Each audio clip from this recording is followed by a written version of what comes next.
134 just landed. Not many Americans. 70 were passengers.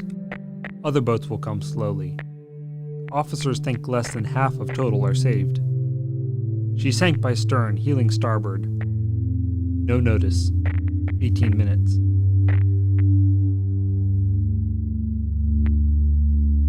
This is how Consul Wesley Frost described the situation at 9:29 p.m. on May 7, 1915. That was just a few hours after the SS Lusitania was torpedoed by a German submarine. From his station in Queenstown, Ireland, Frost had to try to help the survivors of this terrible attack. But the Lusitania wasn't the only shipwreck Frost had to deal with.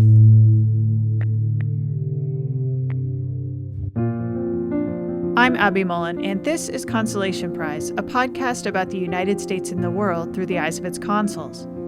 Today, we're going to investigate Wesley Frost, the role of consuls in dealing with wartime disasters, and the toll it took on them.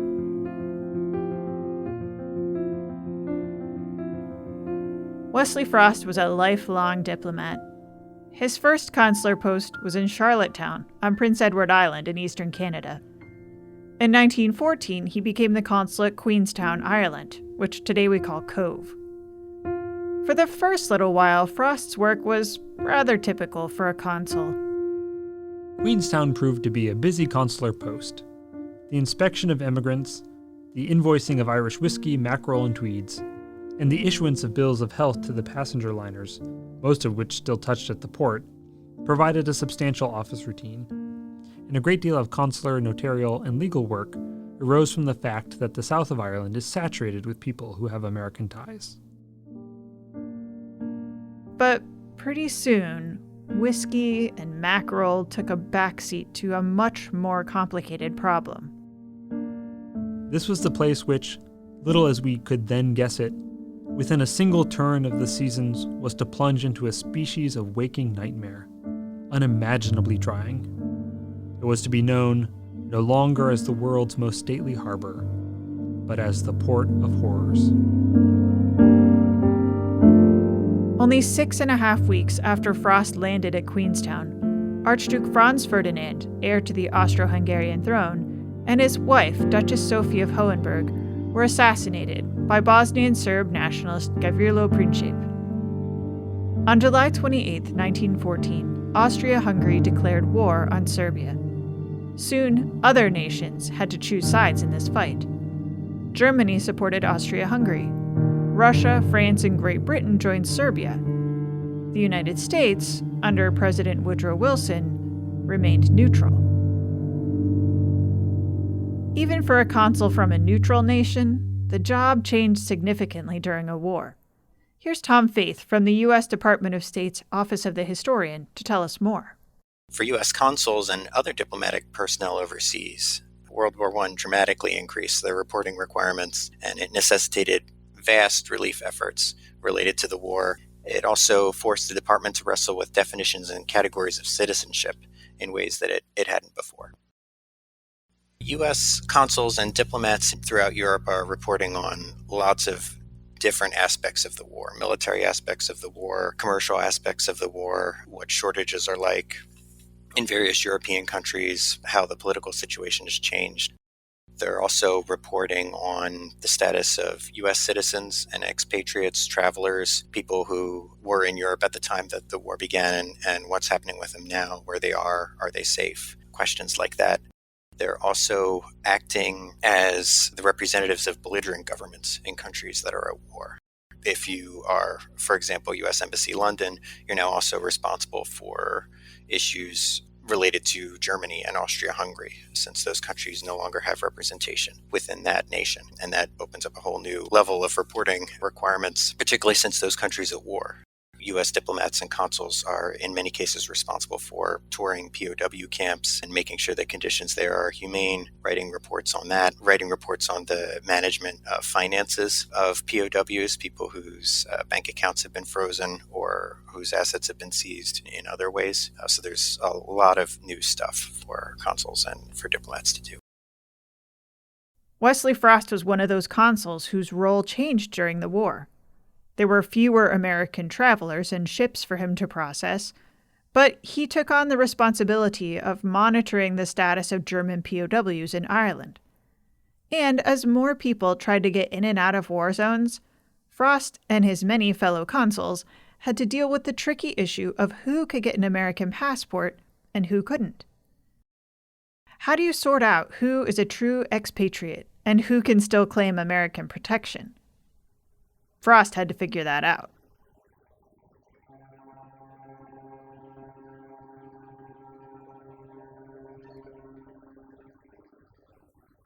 At the start of the war, about 100,000 U.S. citizens lived, worked, or traveled in Europe. Many of them, understandably, wanted to leave.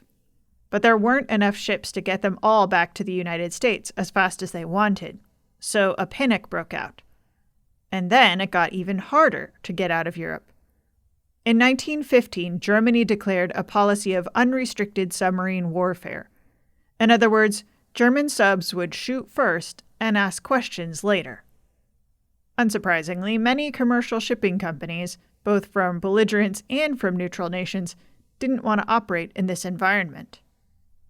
But that doesn't mean there were no ships traveling between Europe and the United States. And if there were ships, then, just as the Germans had promised, there would be attacks. Even though American ships were technically safe from attacks by German submarines, Americans traveling on other ships were not.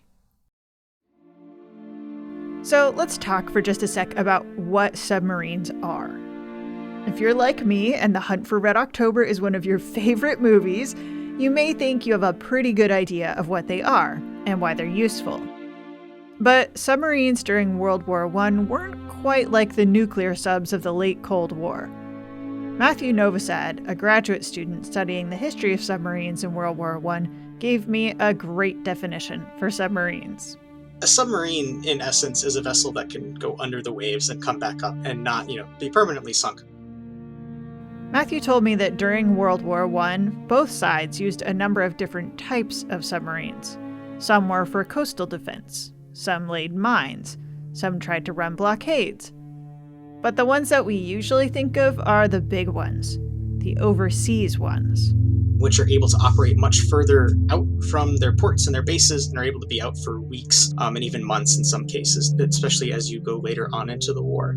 Cruiser submarines were these really long-range, heavily armed submarines that could be out for months and make their way to the United States. And you also had submarine monitors, which had giant battleship guns attached to them, or a single battleship gun attached to them, and be able to surface and fire a shot off quickly and then submerge and go off elsewhere. And then as well, the concept of the fleet submarine started to really take form in this period. So these were submarines that had a high enough surface speed to where they could operate with the surface fleet, act as a screening force, be able to go up ahead of the fleet and attack any enemy vessels before they came in contact with the main battle fleet. They tried and it didn't really work out. Then this concept really becomes vindicated in World War II. The first steps are being taken during the First World War. Submarine warfare seems like the perfect mechanism for large-scale marine warfare. But there were some drawbacks. Even submarines can't stay underwater forever, and the longer you're down, the worse the conditions get. It would be very, very uncomfortable for the crew. The air gets really stuffy. The boat gets very cold. There's no climate control inside these submarines. It's a very, very awful environment to live in. The boat's constantly moving. Even when you're submerged, you're still subject to the water column. And so you're moving not just side to side, but also up and down, especially in storms. Not a fun place to be. There were just people who ended up either getting over some of these afflictions. A lot of sailors got seasick. There are even cases of sailors in really bad weather when they were so seasick having to be strapped down to their bunks because they were so sick.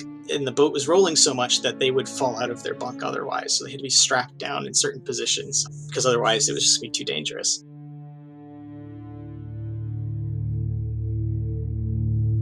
There was one way to make it so that submarines didn't need to stay submerged for too long.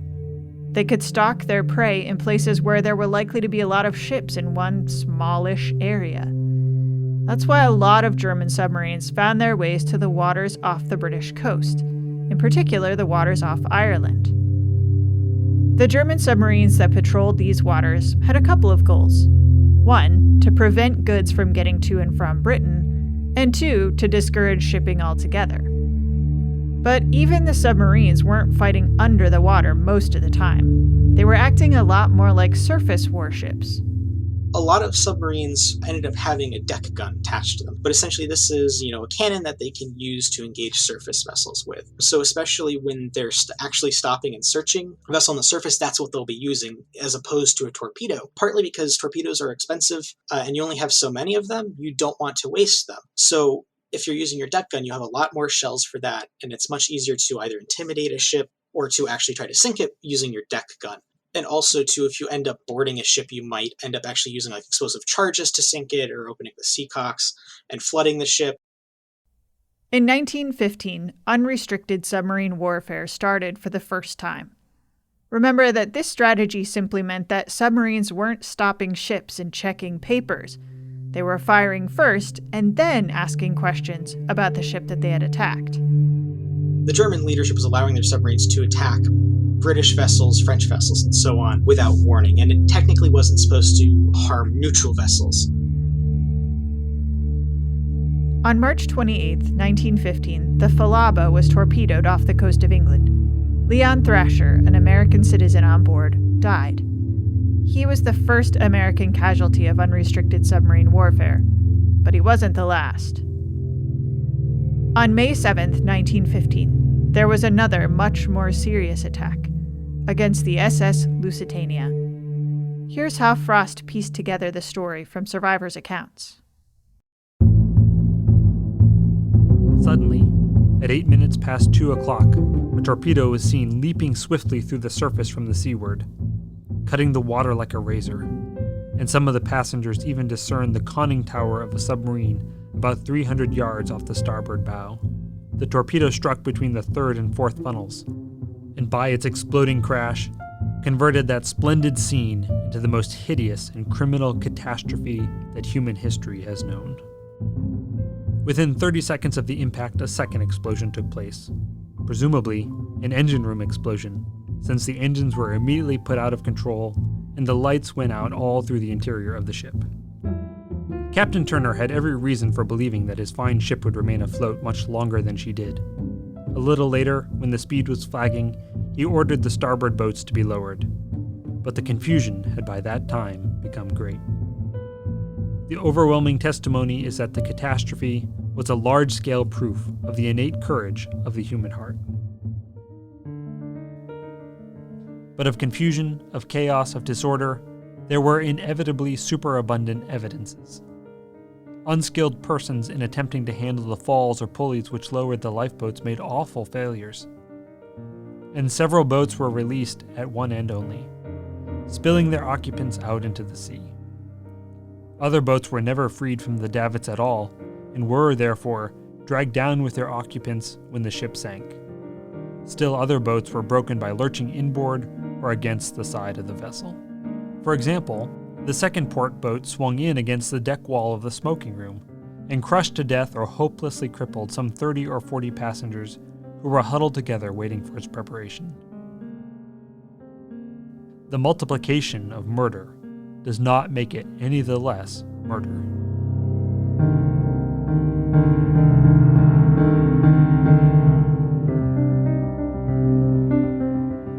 Men with broken limbs calmly strove in the water to preserve not only their own lives, but of others. Little children drowned in speechless terror while looking into the very eyes of their powerless mothers.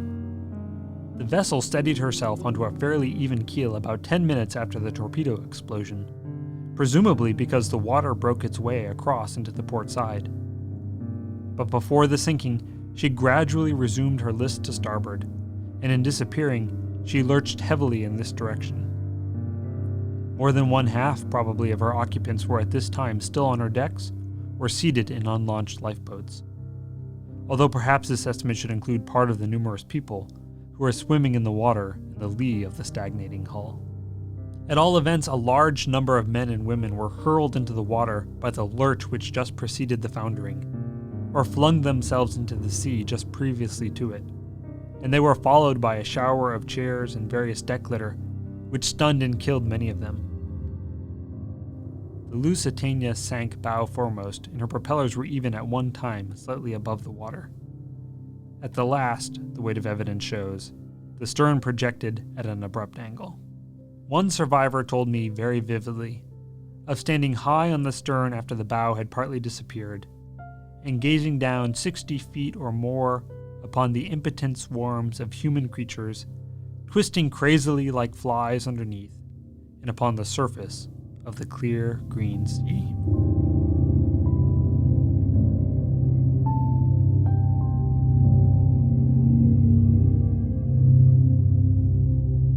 The Lusitania got off a wireless message right after the attack that managed to alert the shipping company and the British military that they had been torpedoed, luckily. And that was what initiated the search. After that, people in Kinsale, in the Irish town of Kinsale near the attack, looking through binoculars, could see that the ship had disappeared. There were 1,959 people on board the Lusitania. 1,195 of them died. But that left several hundred people who made it to shore. And when they did, they needed a lot of help. Both civilian and government organizations got involved in the relief efforts. The Cunard Line, the company that owned the Lusitania, did a lot to assist survivors. So did the British civil and naval authorities. And then, of course, there were just the normal people in the town of Queenstown and other Irish towns who prepared hospitals and offered up food and clothing and places to stay. Consul Frost and his team jumped into the relief effort as well.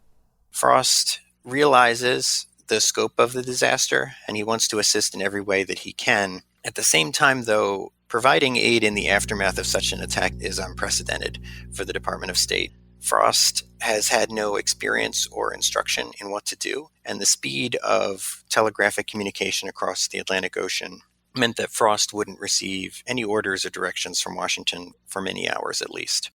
In the days that followed, Frost continues to collect the names and survivor statements so that he could keep the Department of State informed of what was going on. He also assists them in a variety of ways, providing funds to those who needed them, as well as clothing and other items, especially, I should say, to those who were hospitalized. Frost also works to obtain documents and transportation for those who are leaving Queenstown. One of Frost's most important jobs was identifying people who were missing or dead. The Department of State is flooded with phone calls and telegrams after news of the disaster reaches the United States, people wanting to know if their loved ones were rescued, the fate of family members or friends. And the department tries to answer those questions as much as it can, based, again, on what Consul Wesley Frost is reporting back to them about who made it and who didn't. But their descriptions of family members, the department can tell Frost, give him those descriptions, what they were wearing, what they had with them, general physical descriptions, stuff like that. And Frost can use that to try to make a determination about who survived and who didn't. Frost was still identifying bodies for weeks after the attack. His relief efforts helped countless Americans recover from the Lusitania disaster, and Frost's reporting on this unprecedented event helps the Wilson administration make these critical foreign policy decisions in the days that followed. The Lusitania was not an American vessel, but there were American citizens on board, 189 of them. Of those, 128 were killed. This was a huge tragedy, something that the United States government couldn't even imagine. There's a memo that the counselor of the Department of State writes to Secretary William Jennings Bryan before this attack occurs, and he says, what would the department's response be if 10 Americans died in an attack? I mean, essentially that's the worst situation that he can think of, just in the abstract. And this, obviously, 128 Americans are killed on the Lusitania, so this is far worse than even the worst case scenario that the Department of State is considering at the time. One of the things that really shocked people about this attack was the fact that the Lusitania was such a famous ship before the sinking. You know, the holder of the Atlantic speed record, and it was one of the largest passenger liners that existed. There was a sense in diplomatic and military quarters that there was no way that the submarine that had carried out this attack had confused it with something else. They knew for sure what they were doing, and it was a deliberate act. The Lusitania was the most high-profile sinking by German submarines, but it wasn't the only one that affected the United States. In each case, Frost and his team in the consulate had to take statements and investigate whether the Germans had acted unlawfully. The Germans suspended unrestricted submarine warfare after the Lusitania, and after significant pressure from the United States and other nations. But in 1917, they started it up again. In fact, while stationed in Queenstown, Wesley Frost assisted survivors from at least 80 vessels. The 1917 campaign that was instituted in February of that year, that was just carte blanche. Any ship that enters this war zone, belligerent or neutral, is liable to be sunk without warning. We're not going to check papers, we're just going to sink it, and people will die in the process. In a single day between midnight and midnight in March of 1917, when the campaign was at its worst, we saw the survivors landed from no less than 6 different torpedoed ships. We began to get repeats, or men whom we had interviewed in previous cases. We saw a dozen different men who had been torpedoed as many as 3 times, and a herd of men who had figured 4 or even 5 submarine incidents. One stoker witness came to the consulate in excellent clothing, so that I remarked casually, "I see that you have been to the stores already for your new outfit." "Not at all, sir," he answered. "This was my 3rd time at being torpedoed. And so, when she sighted the submarine, I went below and put on all my good clothes, knowing we should save only what we stood up in." As Frost dealt with attack after attack, he developed a system as to how to handle them. Hesitant to call it routine, but Frost claims that by the end of his career, he's dealt with some 80 of these similar attacks, and they're all different, of varying, I would say, severity. Sometimes the ships that are torpedoed can make it back to port on their own. You just have to deal with, the injured or, the loss of property, which isn't so bad. Other times they can't. You have to help the survivors who make it back in lifeboats or on rescue ships. But it becomes more commonplace, and Consul Frost and I'd say his fellow U.S. consuls in other places in Europe start to get better at this. They know what they have to do now, take statements from the survivors, make sure that the U.S. government knows what happened and why, try to account for the disaster, what caused it, and how to sort of mitigate it for those who are left behind, making sure that everyone who arrived is safe and can make it someplace else where they can be safer. All of these systems that Frost created started with his relief efforts from the Lusitania. Even though this attack at the time is occurring without precedent, this is one of the first, if not the first, example in history of what today might be called a mass casualty incident involving U.S. civilians overseas. Frost doesn't receive instructions from the Department of State about what to do until the next day. Telegraphic communication is so slow. There's no training that he's undergone, no preparations in advance. That said, he does a great job with what he has to work with. He does almost everything that we would do today, frankly, in a similar situation within the Department of State in a similar incident, making sure that you have enough funds on hand to take care of any contingency that survivors might need, establishing the facts of the incident to report them back to your superiors at the embassy or at the department, making sure that the survivors are safe and well cared for, at least in the near term, that they're receiving medical attention and that they're clothed and that they have a place to stay for the night. And then just, helping them find members of their family afterwards, helping them manage with the grief when you find out that if their loved ones have been harmed and if members of their family or friends have been killed, helping them manage end-of-life issues also. These are all things that the department does today in more or less the same fashion. Frost helped to create a precedent for how the State Department still deals with similar tragedies today. He even wrote a book called German Submarine Warfare, a study of its methods and spirit, including the crime of the Lusitania, a record of observations and evidence. This book goes into a lot of detail about the tragedies Frost witnessed during his time in Queenstown, and today it helps us understand the frequency and severity of German submarine attacks on American citizens. It also gives us some insight into how Frost supported the victims of those attacks. This support work took a real toll on Frost. Frost writes that after the rescue, he and the other volunteers contracted a temporary horror, he calls it. It's almost certainly what we would diagnose today as post-traumatic stress disorder, causes he and the other volunteers to very vividly re-experience the trauma of working with the victims that night, even weeks afterwards. In June of 1917, Frost left Ireland. A San Francisco newspaper reported that nervous breakdown following the many pathetic scenes resulting from German submarine warfare caused Wesley Frost, United States Consul at Queenstown, Ireland, to return with his family to his native land today for a period of rest. The consul declared on his arrival that he cannot sleep on account of the shrieks of dying women and children, which still ring in his ears.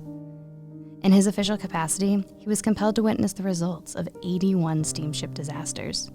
The U-boats will soon begin another campaign against American, English, and French ships, he said.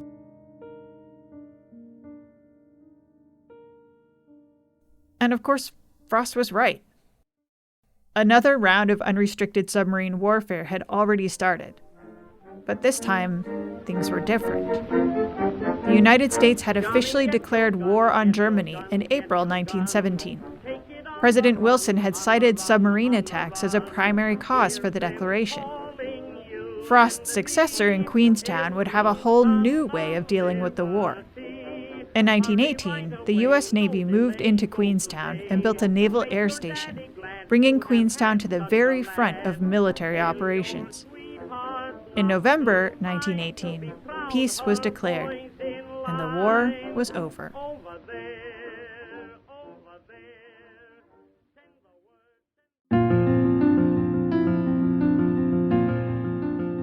Consolation Prize is a podcast of R2 Studios at George Mason University. This episode was produced by Jeanette Patrick. Our experts were Thomas Faith and Matthew Novosad, and our voice actors were Lincoln Mullen and Jeanette Patrick. Our music is, as always, by the amazing Andrew Cody. As this season of Consolation Prize comes to an end, I want to tell you that this is the last season for Consolation Prize, unless we get a big donor. As we start to close out the show, I want to ask you if you'd be willing to tell us what your favorite part of the show was. So please go to our website, consolationprize.rrchnm.org, and leave us a voicemail. Tell us your name and what's stuck with you from the show. And who knows, your voice might end up on our final wrap-up episode. Thanks for listening, not just to this episode, but to the whole run of Consolation Prize.